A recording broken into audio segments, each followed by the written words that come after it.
तर इथं बघू शकता आता मला स्टोन चेन जी आहे ना तर ती चिटकवायची आहे ही स्टोन चेन आणि याला मी स्टिचिंग वगैरे काहीही करणार नाही, स्टिचेस टाकणार नाही, फक्त चिटकून घेणार आहे. त्यासाठी मी B700 हा ग्लू घेतला आहे आणि त्यानंतर अशा प्रकारे तुम्हाला ठेवून घ्यायची आहे तुमच्याकडे ज्या पद्धतीनं असेल चेन त्या पद्धतीनं आणि अशी कट म्हणजे बरोबर मापामध्ये तुम्हाला अशी कट करून घ्यायची. तर इथं बघू शकता मी बरोबर एकदम फेस टू फेस अशी व्यवस्थित ठेवून त्यानंतर ती कट केली आहे. 1-2 हे थोडे जास्त झाले तरी पण चालतं, काही प्रॉब्लेम होत नाही.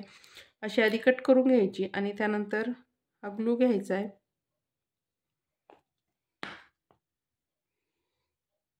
आणि तो असा बरोबर एकदम चिटकून लावायचा आहे आपल्याला.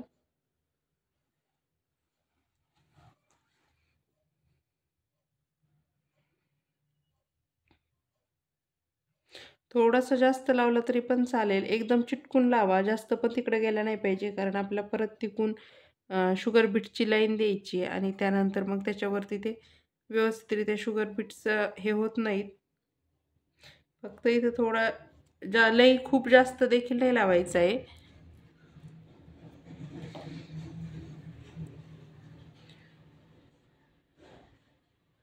आणि त्यानंतर इथे बघू शकता हे अशा प्रकारे ठेवून द्यायचे आपल्याला.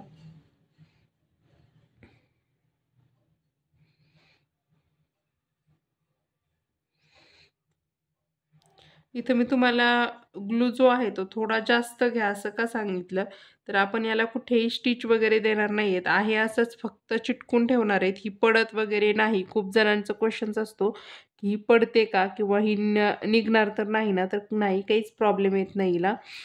मी प्रत्येक वेळेस असंच करते, फॅब्रिक ग्लूनं फक्त चिटकवून देते आणि इथं तुम्ही लगेच वर्क करायला घेतलं तरी पण चालतं किंवा मग तुम्ही थोड्या वेळ सुकू दिलं. तुम्ही जर नवीन असाल तर मग ते थोडा वेळ सुकू द्या कारण की हे जे आपलं थोडं थोडं ग्लू राहिलेला असतो तर हा सुईला ह्या टोकाला चिटकून बसतो आणि मग ही सुई पॅक होते आणि खालचा धागा व्यवस्थित वरती येत नाही. त्यासाठी थोडं सुकू दिलं तरी पण चालेल.